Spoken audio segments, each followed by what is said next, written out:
Part two. So this concept of by listening to the words of Yahweh, his Torah, am feeding the self within this husk, the germ of life, to become the one who lives unto eternity. Emerging from the womb of pondering, of consideration, the memming, to use then the Hebrew word mem as if it was an English word, so it has the ing suffix of being in the act of doing it, memming, or lameding. Lamed, the word lamed means teach, learn, and repeat. So teaching, learning, and repeating, so I keep going over this stuff, so that from mem, see, mem as a prefix means from, or it means at. Sheen mem is the word shem, which means here or there, but sheen as a prefix letter can mean belonging to. So belonging to the place, belonging to the mem, well, mem means at, or it also means away from. And so if you look at the words for memnoon in the dictionary, it means beyond. So memnoon as a prefix means out of, away from, and beyond that. So if you start here and then you're going there. So memnoon is this launching pad into the airborne, like Cape Canaveral down in Florida. You bring the stuff into the factory, like Aleph Mem, and from Mem, you launch this rocket up into the sky. And where it goes depends on who's running the TV show at the time. Is it to the moon or to the stars or into the ocean because they can't get out of the dome? I mean, who's to say? Can't get out of the womb? The point is, that's Aleph Mem. So if Aleph Mem is the word mother, but it's also to take information, process it, in whatever I hold on to, I become, whatever I reject, but whatever I hold on to, I become for eternity. Then I better make sure I'm holding on to the truth. I better make sure I'm holding on to the right stuff, because if the mother ingests toxins, let's say it's radioactive material, or let's say it's environmental pollutants, the baby that's birthed in the womb of that mother, or if the mother smokes and drinks, she can do irreparable harm unless it's a miraculous intervention, and the baby born to her will be crippled for the rest of its life, possibly mentally and physically, maybe even spiritually. The point is, this is all serious stuff, but if I'm just trying to appropriate a value to the letters. So the letters that we talk to here is that with the letter mem, like a violent, chaotic mightiness, Yahweh Maka, Yahweh strikes. And if we think, oh, Yahweh loves everybody, Yahweh's always a nice guy, gentle Jesus, meek and mild, if that's your Elohim, that's your God, then that's your God. I tell the story, a friend of my brother had gone to some place over in Kazakhstan or wherever, some place over there, and he was talking to a Muslim guy. He was doing some missionary work, and the Muslim guy said, "Hey, can you tell me about your God? Who is this? Who's this guy you worship? Who's this Jesus?" He says, "Oh, let me tell you all about him. You know, the what do they call it? The Immaculate Heart. You know, Jesus has his shirt pulled open and the big red heart, and gentle Jesus, meek and mild, and loving, tender, loving Savior, the shepherd." And he goes on, and the guy says, "Okay." The Islamic guy says, I think I get it. I think I understand. This is your God. It's blah, blah, blah, blah. I repeat it. The guy says, "Yeah, that's our God." Okay, so listen, let me tell you, the Islamic God is like this fierce tiger. You don't want to mess with him. You don't want to cross him. And his enemies, no mercy. Okay. And then the Islamic guy says, "I choose our God. I choose the Islamic God. Thank you for informing me about the Christian God." It's like, choose this or choose that. It's not a matter of choose life or death, because now you have to appropriate that the truth will bring life and that the false contradiction of the truth will bring you into death. But he chose which God he preferred. So when I see these words, Yahweh Maka, And then the word nakam, nun kuf mem, being, as we mentioned last week, it literally is the word that's translated avenge, vengeance, revenge, or then is that a proper, we were talking last week and Mark was saying, well, revenge isn't the exact word. And it's like, okay, it's how you wrap your mind around it. But the idea is the fifth seal in the book of Revelation, the people, the souls, the people under the throne are saying, how long do you avenge our blood to those who dwell on the earth? That word, how long do you avenge? The word avenge is nun kuf mem. And then when it says lamed kuf mem zadi, I forget what I wrote down. That was the one I also, last week, I couldn't quite remember. Look it up real quick. Kuf mem zadi.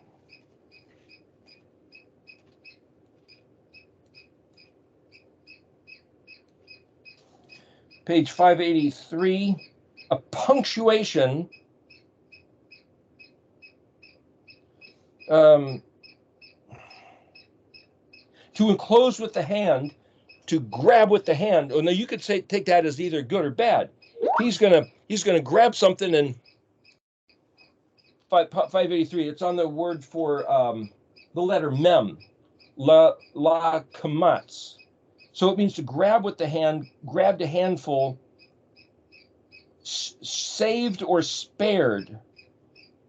It also means to take a small quantity, very small quantity, punctuation or pronunciation with a kamatz, a miser, a stingy person.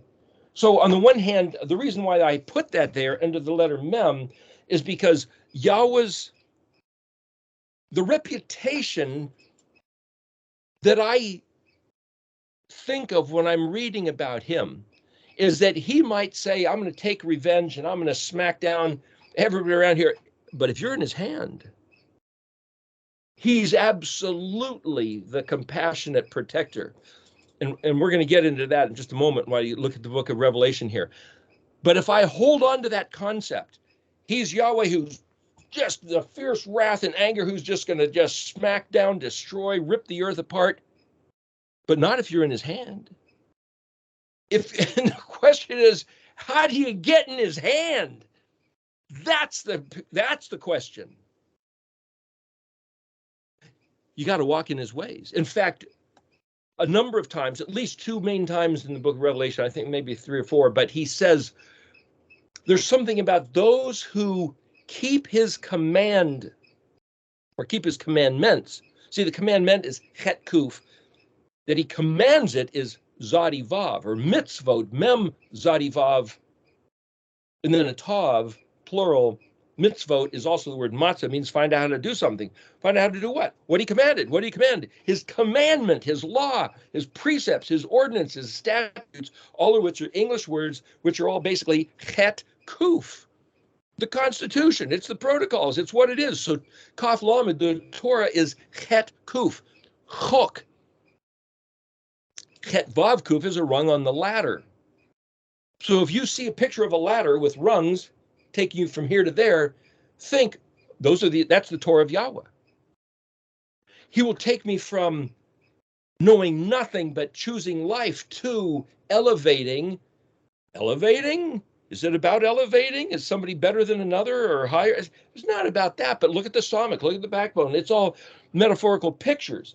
So the fact that Yahweh will say, you are mine, het yod, you're in my basket, ani ladodi vododi li, you're in my hand, and now I'm now going to take you into and through the fire where you will be purged and the dross burned off. And then I'm going to take you through this chrysalis of death into this kingdom of leolam va'ed, forever and ever, and you're in his hand. And so though he's Yahweh that strikes with vengeance, it's for the protection of those that are in his hand. That was for the letter mem. And so for the letter nun, our righteousness, zedkenu, but zadik all means victory, deliverance, and salvation. Azri, our help, our surround. Roe, which is our noise, our shout, our war cry, our triumph. Yahuwah! Boom! There's no greater sound. How do we cry out in fear and despair if we're Yahuwah, Taruah, Yahuwah? Or it could be just shepherd, my shepherd. Yod Resh Aleph Hey, him will I fear, Al Tira, fearing no others. That has to be a conscious determination by picturing in my mind, who is this one that calls himself Yahuwah Zavot? Well, the word Zavot means, again, Nun Zadibet, or Zadibet is to establish, to fix, like a knife stuck in the ground, a sword in the rock. And Aleph, Vav, Tav are the letters of the alphabet. So I can choose to ponder each letter of the alphabet as a pictorial, thematic, logogram type of every one of these 22 aspects that he determined would be referential of him, his grandeur, his might, his attitude against his enemies, but also endeared toward those he holds in his hand. Mafliti is the one who I flee to, that I flit out of harm's way by his safe provision. But see, I have to have that in mind. And I'm saying this for a reason. When we look at Revelation, you'll see why. Just a moment here. You got to get this locked in, fixed, without compromising, questioning. It's solid. So then you get the Psalmic, Ram Venasah, high and lifted up, Shekin. Well, Shekin is a place you live. Mishkan, Memshin Kaf Nun. Mishkan, well, that's the dwelling place. Mem is the place, so Shekin is to dwell, but Shin is the prefix letter that means that which is belonging to, and Kaf Nun is the word for yes. In English, it's can. Yes, I can. K-A-N here, Mishkan. So belonging to yes, but it's not just yes, it's yes, so truly thus, absolutely, without question, unequivocally, this is the it. It's the is, it's the it, it's the this, it's the, without question, without compromise. That's the Shekin. So the Mishkan, the place of that, well, that's his dwelling place. He can't be shaken. He can't be shaken out of it. It's so solid. Ayin Dalet is a witness. So Leolam Va'ed, forever and ever. You betcha, and how? To infinity and beyond. You know, that Ayin Dalet is this other witness. Yeah, like he said. You know, kind of like that picture of that, was it Austin Powers? They had the mini Ayin Dalet, like the mini me. He said legally a man's testimony can't be necessarily believed on its own, but if he has two or more witnesses. So the man, like the letter Vav, the one man with two witnesses, and I said like two little mini me's next to the one man, there's a symbology of the Vav and the two Heys, the masculine.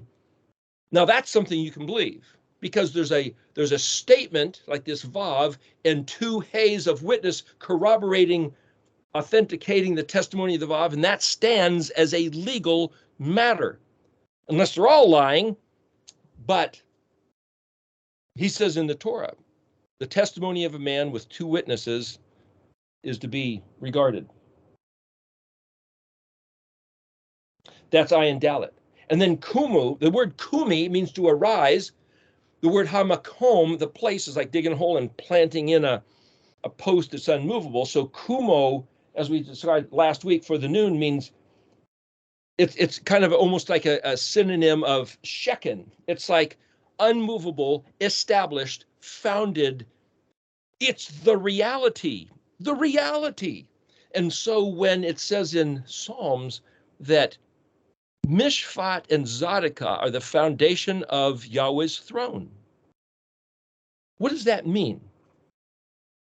It means that's where he Shekins, witnessed by the fact that it's como, a comb, like a rooster comb standing up on his head, to stand up, to be brilliant display. It's like there's no alternative. It's uncompromising. It just the isness of it. So if you become Hebrew and you take in your mind, oh yes, I choose life. And who is this God? Well, other people disagree. Yeah, but other people can be idiots. Other people can be blind fools of ignorant unwillingness. And I could give all kinds of directions of adjectives of disparaging terms, but to say, does somebody actually believe that humans exist on the face of the earth and there's no reason, there's no plan, there's no intelligent design that's the causal agent, that there's no purpose in this, that it's all just arbitrarily evolved? You mean people actually believe that? It's illogical, it's irrational, it makes no sense. Yeah, but if you don't stop and think about it, it's what we're told. As a matter of fact, it's what the institutions of higher education force feed the children, even up through college age. And that there's even some great scientists who believe that. It's like, are you kidding me? So what I'm saying is that we have to choose to believe this, and instead of disparaging those that don't, just realize, well, they've chosen to not believe. They've chosen death. Do they know they can choose life? I don't know. Maybe that was never presented that way. Do they know they can choose life? Where's life? Yahuwah, the living one, his words of life. So he says in Ezekiel 20, if a man lives by my Torah, he will live. Oh, that was bad laws of the Torah nobody can live by. No, that's, again, another lie as far as I'm concerned. Ezekiel 20:24 is not referring to the Torah when he says that he gave them over to bad laws nobody can live by. And that, yet I've heard that preached. I disagree. I could choose to disagree. That's who I choose to believe in. My Elohim would not do that. Who's your Elohim? These are all really serious matters that are current issues, just so you know. And then high and lifted up, that's like the picture of this psalmic raising up like this tree, like this mast, with a certain type of grandeur, like a insect, an adult form insect crawling out, like like the standard of a, you might say, eagle with its wings spread, or a dragon with his wings. You know, this imagery, iconic imagery of the psalmic. The ayin, hua, Elkona, he is. The word Hevav Aleph means the same. He, it, the same. And he says, I have this reputation of being Elkona, and absolutely Elkona I am. Those are his words there. So the ayin is to say, do you get it yet? Weigh this, balance this, measure this, deliberate this precisely, exactly, pedantically, punctilious, like punctuation, like the dot at the bottom of the exclamation point, which is very similar to this word kamatz, which is the punctuation of, he's got this right here. It's like these are all trying to build this consciousness of who he is. And then Amer Kutz. Well, Kuf Zadi means end or finality, but it's not necessarily the end like Kala being the end. If you're driving down a road and you come to a T intersection and you have to turn right or left, it's like, here's your life, you're Adam, choose life or choose death. Which is it going to be? Well, it's not, certainly not the end of everything, because there's the het that you have to face. Is it, are you going to the second death now, or are you going to life eternal now? Kuf Zadi isn't the end, it's an end of a trajectory where you're now in a different direction. Yod Kuf Zadi, see, you just take a different prefix. If I see Kuf Zadi, so I could take the different prefixes and look them up. I could look at Aleph Kuf Zadi, Bet Kuf Zadi, Yod Kuf Zadi, Hey Kuf Zadi. I could put Lamed Mem Nun and Sheen and Tav in front of Kuf Zadi and look all those words up in the dictionary. Yod Kuf Zadi means wake up. Amer is the word for to declare or speak. And it says it's fine, high words, like the picture of elk antlers, just like the Declaration of Independence or the Declaration of Freedom, that type of, the declaration. So you could say Emetz Kutz means the last word, or declaring the end before it changes into something else. It's not the end finality end. It's the end of this before it's something else. He's the one who says what is and how long it's going to last and what it's going to become. Hey, just like what's in the book of Revelation. And then under the letter Zadi here, I've got the word mishpat. Mishpat, mem, shin, pei, tet. What does that mean? The ISR Bible said mishpat means right ruling. What's right ruling? Another Bible says, well, it means justice. Justice. If you've got a couple kids squabbling and one takes the other one's food, his dessert, and eats it, how do you administer justice? Do you take a whip and hit the kid? Do you smack him with a spoon or yell at him? Do you make him stand in the corner, or do you make him give the other kid some of his food next time? How do you, the administrator, administrate justice? Think of something. Is that what mishpat is? That's maybe closer to Dalit noon, Dan. That's a type of judge or referee or umpire. But what's mishpat? Mem is a prefix, the place. What's shofet? Shin pei tet. Hey, in the Bible, that's the book of Judges is shofet with yod mem suffix, shofetim, judges. So shofet is judge. Mem is the place of judge or the object or the function of a judge, because mem is the prefix. But shin is also a prefix, that which is belonging. So as you look up pei tet, remember tet's not just a basket, it's a basket with stuff in it. It's a full basket. Pei is a mouth or that which opens. How do you open up a basket?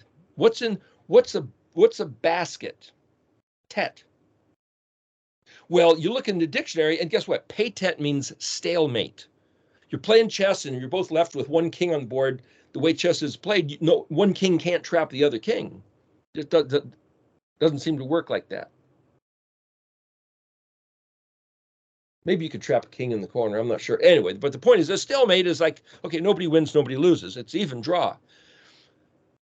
You're scoring points and you both have the same number of points. That's pei tet. So you could say the basket is level on both sides.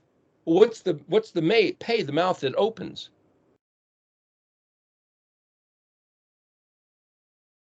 Maybe it means there's nothing more to be said. I don't know. I'm wondering about looking at the pictorial. But if I look at shin pei tet and say, well, that's a judgment. Hey, I know that in America and maybe elsewhere, they have this, you might say, this goddess figure, blind justice, this woman with a mask over her eyes, so she's not looking. So she's just determining the value of the arguments. She's holding a set of scales in her hand. Just so you know, the word scales of balance is kuf nun hey, kana. You bought it or you made it, therefore you own it. And Yahuwah is referred to numerous times as kana shamayim ve'eretz, the owner because he made it of the heavens and all that's in them, the earth and all that's in them, and the waters of the sea and all that's in them. He's the maker, thus possessor of heaven and earth. Kuf nun hey.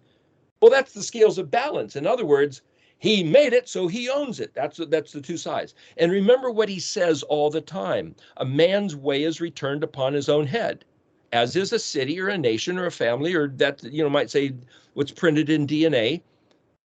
A man's way, what a man puts in one side of the scales of balance is balanced to him the other side. And so every time Yahuwah does something in terms of vengeance, a man's way is returned on his own head. And you got to get that in your mind, that that's who he is and the way he operates. That's mishpat. Why is that for the letter Zadi? Because the letter Zadi or Zadik, Zadi Dalet Kuf, means righteousness, but it also means victory, deliverance, and salvation. Well, Shua is salvation. Redemption is golly, like Gimel, Aleph, Lamed, Yod. God, that's my redemption. So there's these different words. But Zadik, victory, deliverance, salvation, victory for righteousness. That's what he said. Now, looking at Revelation here, this is just amazing. So I was looking through this the other day, and if you get to Revelation 10, after we finish going through this chart, I'll go through Revelation again. There's some incredible things I've never seen before in here that I was just this last week. But anyway, there's 7 seals that get opened up. And then there's, at the 7th seal, there's 7 trumpets. And then in Revelation 10, verse 7, now you're at the sounding of the 7th messenger, which is the 7th trumpet. There was 7 thunders in verse 4, but he told John, don't write these down. So you got 7 seals, 7 trumpets, 7 thunders, then later there's 7 bowls and vials. But here in 10 verse 7, it says, but in the days of the sounding, this is the ISR translation, in the day of the sounding of the 7th messenger, 7th trumpet, when he is about to sound, the secret of Elohim shall also be ended, as he declared to his servants, the prophets. 2 questions. What is the secret of Elohim? And what does it mean that it should be ended? As he declared to his prophets. Declared to what prophets? So if I'm sitting there trying to think, it's like, I can't recall any secret of Elohim that he told his prophets that he was going to end. I just can't think of it. So I figured I'd look up some words. Like, for example, the word for secret. There's at least a half a dozen words that mean secret. But I remember one place that we've talked about in Jeremiah 23, both in verse 18 and 22, it says, if anybody, previously he just said, if anybody says these words, Masa Yahweh, I'm going to, bam, I'm going to maka them. Don't ever say those words, Masa Yahweh. Just don't even say, does anybody have an oracle, a divine word from the Lord? Don't even say those words. A prophetic utterance, don't even ask that. Better, he said, they should ask, anybody know the Yamad Basodi? Does anybody know the Yamad Basodi? What did Yahweh say? What did he pronounce? What did he articulate? That's the way it's translated in the ISR. What did he say, pronounce, articulate? That's like words and the spelling of words. But it's translated his secret counsel, or the mystery of Elohim. So the word Amad, Ayin Mem Dalet, means a column or something standing. And I picture the Greek Parthenon. So this building made of these giant marble columns that's still standing after centuries. The roof blew off in a wind or something, but it's like, that's Amad. What's Sod? Well, Sod is something hidden, so it's the foundation. It's like, what nature of attachment is holding those columns to the rock? Out here, if they're standing up a big metal tower, literally, that looks like the Samic for holding up electrical wires, they'll pour a huge amount of concrete, put in rebar, put in these bolts, and then they'll have this platform. These bolts are at least an inch, maybe an inch and a half in diameter, with the nuts on them torqued down to a certain setting, and it takes a certain, it's all calculated. But how did those Greeks do that at the Parthenon? I don't know. But when you see something that's standing fixed, that's like the word shekin and the word comb. It's the word Amad, Ayin Mem Dalet. And when it's fixed to be unmovable, will not alter, will not change. It's there, it's absolute, because it's on a foundation. And so when Yahuwah talks about the foundations of the earth, it's the same concept, but the invisible foundation, invisible because it's not visible, it's under the ground, which is where they get the word occult and ocular, is the Sod. Yasod, Yod Samik Vav Dalet. Bet Samik Vav Dalet. Amad Basodi. And it's translated the secret. And it says, shall be ended. It's like, it's not ended. It endures forever. What are you talking about that it'll be ended? And so I look at this and go, wait a minute. We talked about the word for bride, Kaf Lamed Hey. It means ended, finished, destroyed, annihilated. She's no more who she was. She takes on this new identity, a new mind, a new, who are you, what are you about, and what do you do, and how do you think, and what's your surrounding, and whose you is. Well, that's Kaf Lamed Hey. Kaf Lamed Mem is where we get the word calamity, which means come to the end of, it's a matter of suffering reproach and shame and, loathing. Yeshua went to the cross, was put into the grave, and became the reproach, the loathing, the reprehensible one, but he blew out the other side with the resurrection to the opposite swing of the pendulum to its maximum expression. So that end, if that's kala, if you put the yod in front of it, meaning it shall be ended, but that means it will be brought to full maximum value of expression. Yod Kaf Lamed Hey. Yod Kaf Lamed as a word, Hey meaning express, would be he has the power and capacity to prevail and contain it all. Well, now, if Yahusha, being the slain lamb, is the model, the key which opens the seven seals, then he, being the word, is also representative of each letter. And I could say that the study of each letter, the alphabet, is the key to Yahusha, that each letter is imbued with capacity to prevail, and it contains all of what is the identity of Yahweh Zavot, the one who is fixed by the amassed army of these letters. Aleph Vav Tav means letter of the alphabet. Zadi Bet Aleph means army. Vav Tav is plural. Once you start analyzing the words, it's like he who is the one represented by the amassing of these 22s of vote at their full capacity to prevail. The secret of Elohim shall be ended. We know the secret, the Yesod of Elohim, will be a mod and a display of grandeur unequaled by anything that's ever happened yet. As he declared to the servants, his prophets. Oh, we're right at the edge of this, man.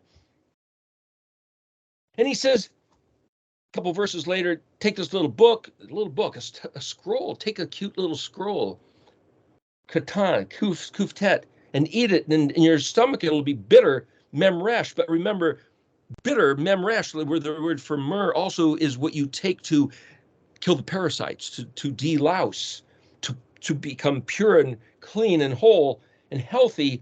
But in your mouth it'll be sweet as honey. Sweet as honey.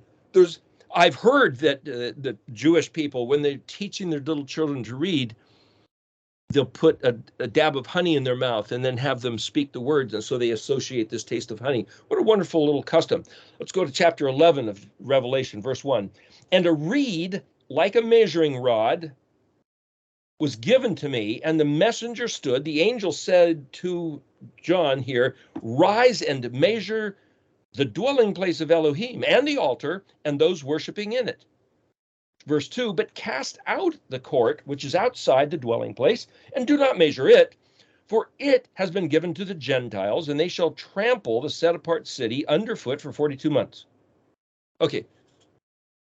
Now, my friend was reading this, and he said, his Bible said, anoint the temple.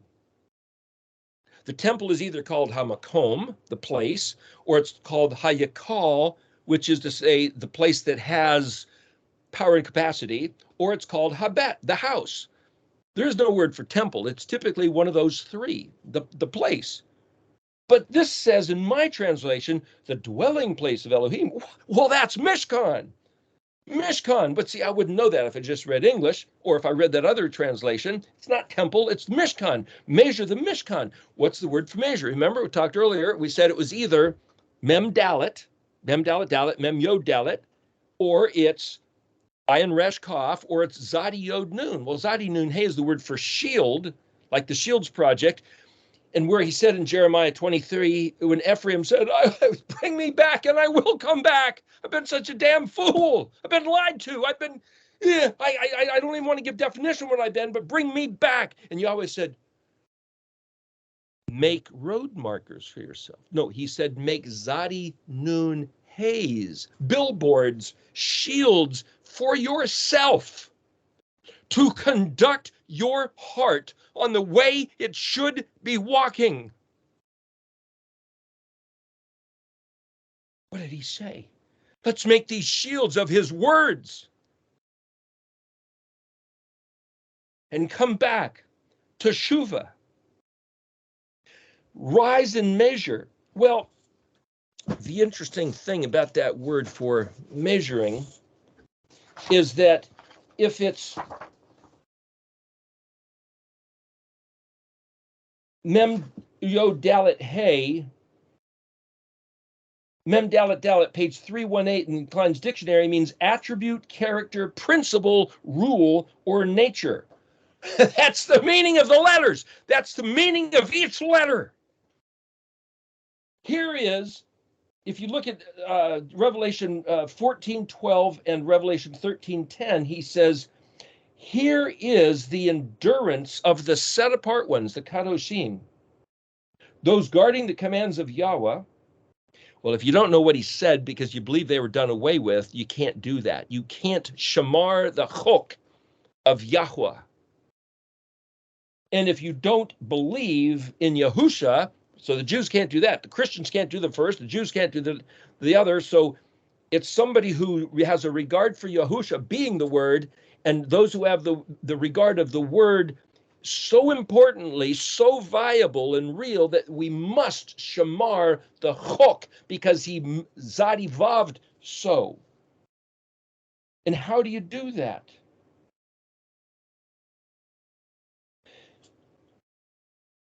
Ayin Resh Kaf, Mem Dalet Dalet, Zadi Yod Nun, is to measure the Mishkan. And what's the Mishkan? The dwelling place. And to then say these 22 letters is what he designed as his place to dwell. It's almost like his face, but he doesn't have a face. It's almost like his spirit, his ruach, but it's not a bird that flies. Oh, it'll pick us up to fly. You must contemplate the meaning of every word in light of the whole, in light of the Mishkan pattern. And the altar, is that the brazen altar? Or is that the altar of incense? The altar of incense was the prayers of the saints that's in the covered place, but the altar, the barbecue grill outside, represents the Torah, the place where we get his seed to Mem, to Lamed and Mem to be nooned. Measure that, Erik that, Madad that, Zion that. The interesting thing about Zadi Yod Nun is that Zadi Vav is a command, do this. Zadi Vav Vav is to man the crew, him being Aleph Nun Yod, the admiral of the fleet, Zadi Yod being a ship, or the dry place, a desert dweller in the ocean, a ship on the sea. I didn't hear the conversation you guys were talking about, but there's something about admiralty law. Who's your admiral? Yahweh's a vote. Ani, Yahweh is what he said. That is the admiral of the fleet. So we are the fleet. We are those that are where his command is rule and order. No other voice. That's Zadi Vav Vav, to man his crew.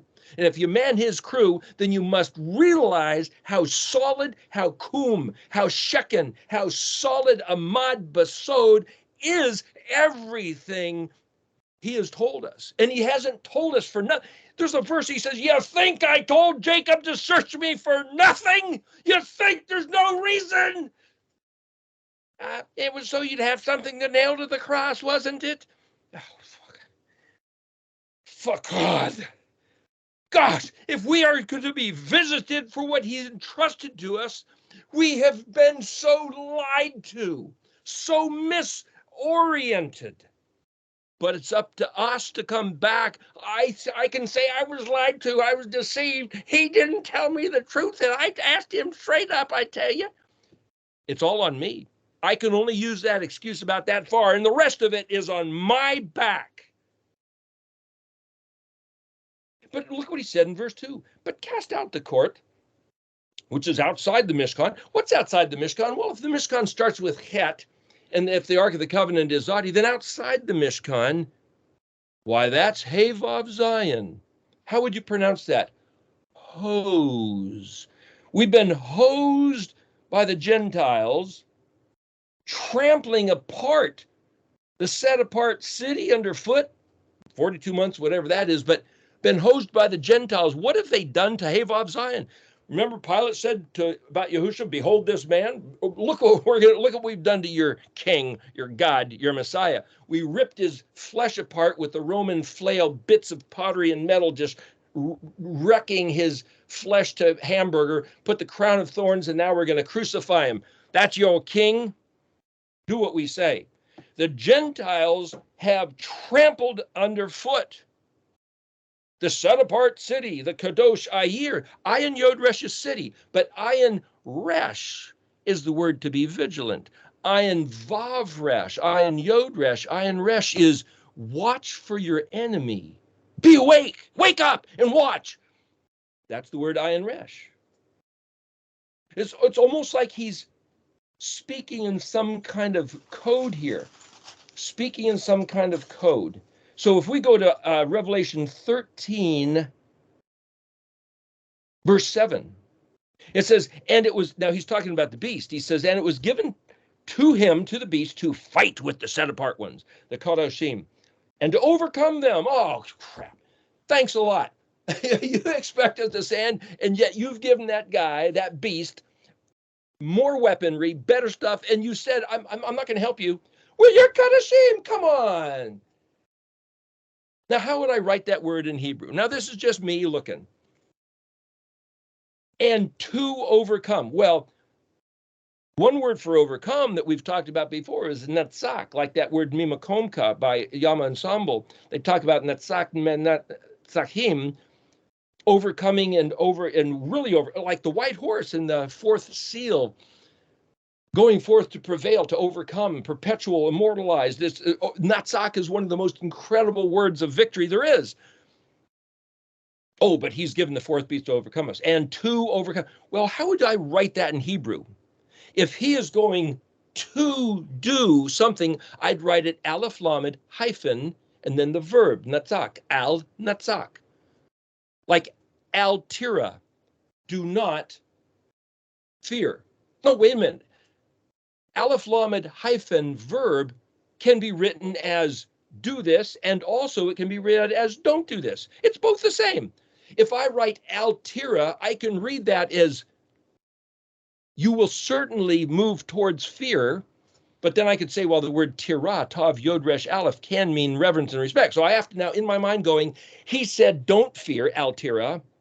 Some places it's written lo tira, which is also meaning no, not negative, lamed aleph. But see, lamed is an authority to teach and learn, and aleph is the strong, powerful ox head. So both aleph lamed and lamed aleph are both meaning no, not, don't do this. It's a push towards a direction. So I can read al tira as a push towards fearing Elohim and not fearing our adversaries, but it's translated do not fear. But if I was going to write that as and al netzach, then I'd say, well, wait a minute. Then Revelation 13, verse 7 is that the beast cannot overcome the Kadoshim.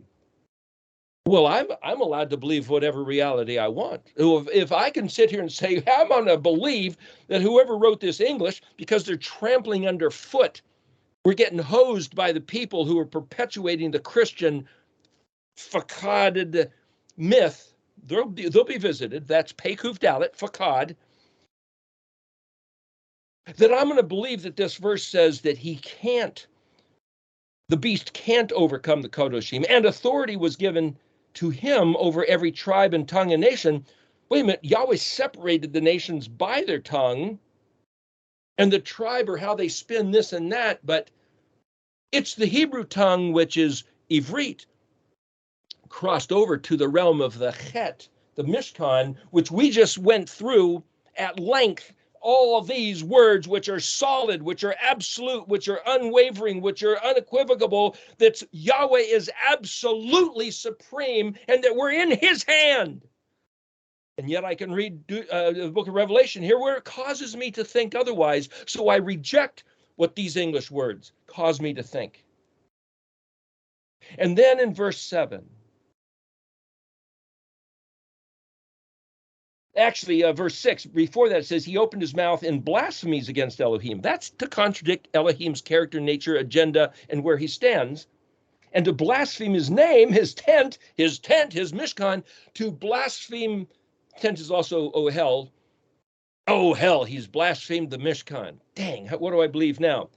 The idea of going through this thing on his names is because we must have in our mind and our heart the absolute reality of who Yahweh Zavot is. And then any voice to the contrary becomes an obvious blasphemy, like verse 7 compared to verse 6. Verse 8, and those dwelling on the earth whose names have not been written in the book of life of the slain lamb from the foundation of the world shall worship him. So all of a sudden we're reading, now wait a minute, what's going on in the staging? And we'll get into this in a couple of weeks when we get into Revelation. But apparently, out of the entire book of Revelation, from chapter 1 to 22, there's only one chapter which aggrandizes the bad guys. It's this chapter 13. And right here in the middle, there's 18 verses. And right here at verse 9, it says, if anyone has an ear, let him hear. What's the word ear? Aleph, Zion, Nun. Aleph, Zion means then at that time. Zion, Nun means, well, Zana is a harlot, a prostitute, but it also is to feed, to run an inn. It's also the word Zion, Zion Yod Nun, a derivative, which it means to be armed and equipped. So either you're going to be armed and equipped, or like Samson, he was done in by the prostitute who sold out to somebody else. Delilah. Interesting, the night is Lila, a door is Dalit, so Delilah was the door to his nightfall, his blindness. He got his eyes pulled out. Just Hebrew. But it says that this beast in verse 7 has authority to deceive and overcome those that don't look at the language of Yahuwah, the Ivri. If anyone has an ear, an Aleph, Zion, Nun. Aleph, Zion, Nun is not just ear, but like pot handles, it's a balance. It means to balance, to weigh, to measure. Hey, that's like measuring the Mishkan. It's another word for measure. And it's a virtually, the word for ear is a perfect synonym with the word for eye. Ayin Yod Nun. Aleph Zalet Nun, ear. Aleph Zion Nun. Aleph Ayin Yod Nun. Weigh carefully, balance exactly, measure precisely, determine what something really is. And then it says, verse 10, Revelation 13, verse 10, he who brings into captivity shall go into captivity. He who kills with the sword has to be killed with the sword. And then there's this sentence, here is the endurance and the belief of the set apart ones. What does that mean? And then he goes on with verse 11, and I saw another beast coming out. He changes subject and he runs with it. It's like, back up. He who has an ear, let him hear. We're talking about weighing and balancing. Remember the word, the letter that I just finished with on the chart, Zadi, mishpat. What's mishpat? Balancing of scales. What's Yahuwah's mishpat? The foundation of his throne. Whatever a man does is returned to him.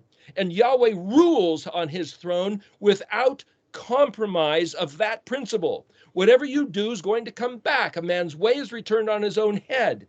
And then he says, he who brings into captivity will go into captivity. Mishpat. Whoever kills with the sword will be killed with the sword. Mishpat. Here is the endurance and the belief of the Kadoshim. In other words, what he's saying written in code, which you can't see unless you speak Hebrew. If anyone has an ear, let him hear. If anyone has a way of balancing, if anyone can comprehend, Mishpat is the Zadikah. The victory, the deliverance is to the righteous ones.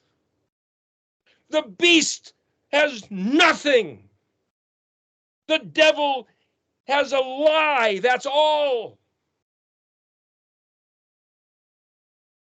Victory, deliverance, and salvation is to the Kadoshim who walk in the ways of Yahuwah's Torah. That's it. That's everything. The entire book of Revelation exemplifies that.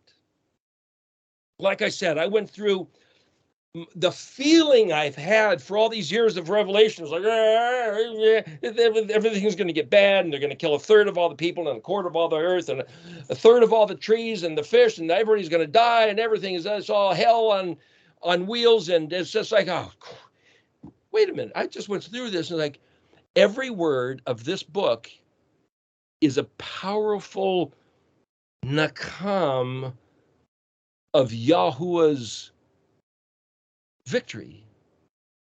The only chapter that looks even questionable, like, is chapter 13. And right in the middle, Yahweh says, but my Kodashim, who know my language, who know how to sefer the Mishkan, who know how to measure the the Mishkan, will endure and will ride this thing out because they know how to believe. Hence their endurance. Hence they prevail. They overcome unto eternity. And that's where Yahweh says in Zechariah 13:9, this is my people. This is my people.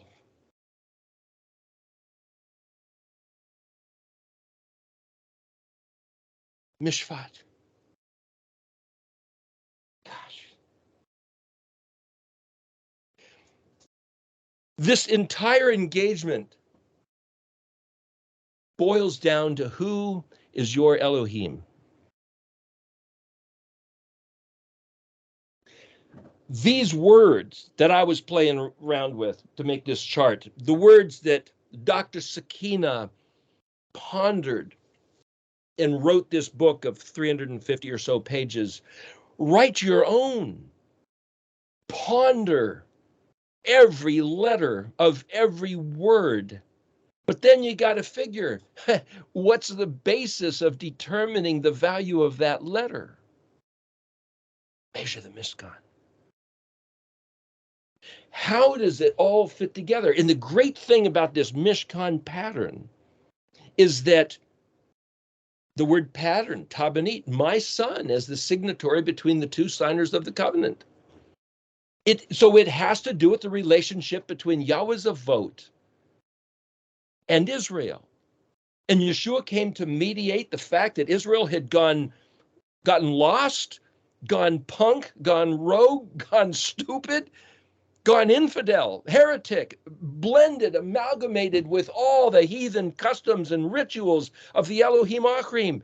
Come on back, guys. Come on back. Repent.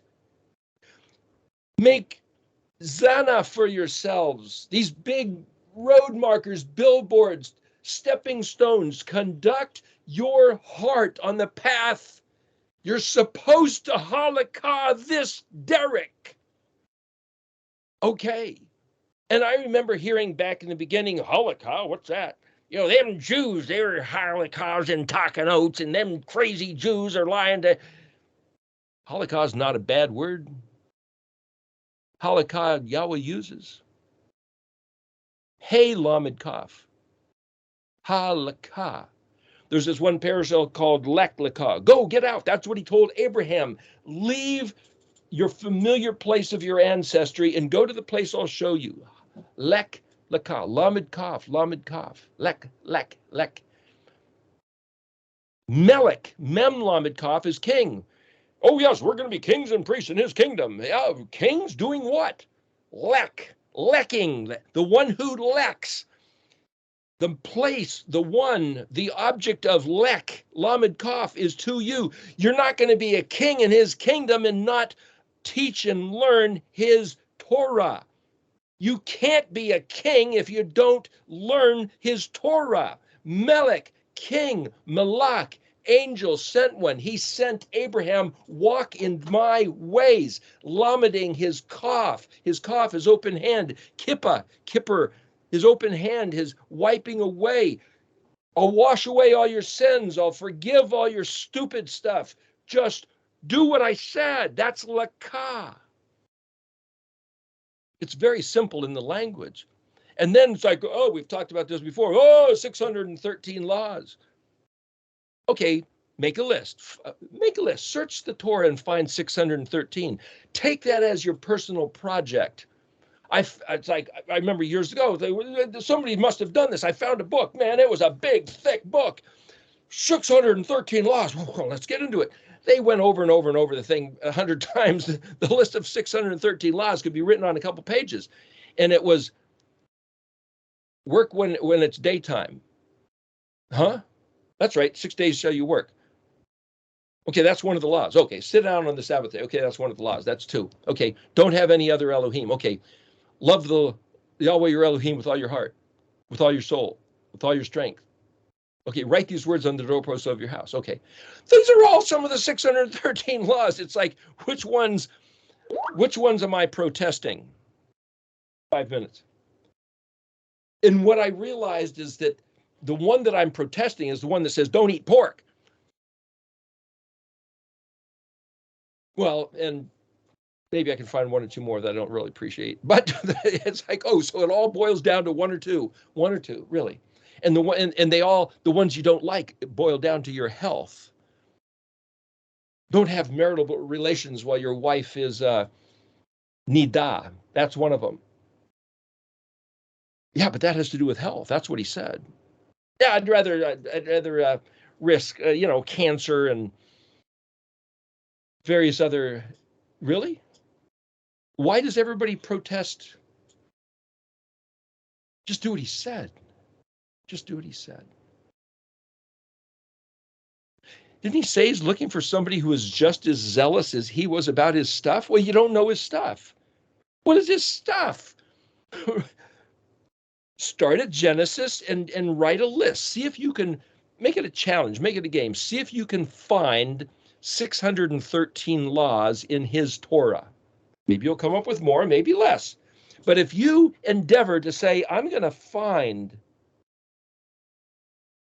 what he wants me to do, and I can show you in Revelation a couple things he wants you to do. Set apart ones. He wants you to be set apart. That's the word kadosh. He wants you to be his kadoshi.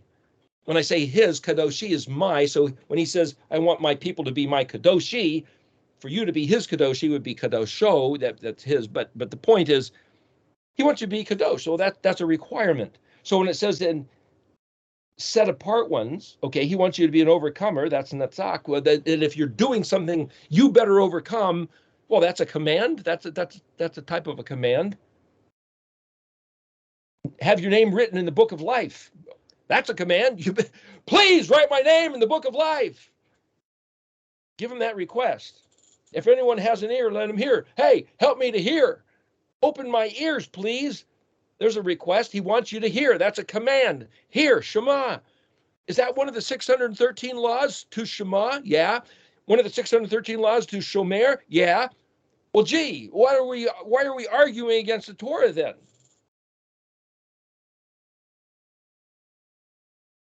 Revelation 14, having his father's name written upon their foreheads. What does that mean?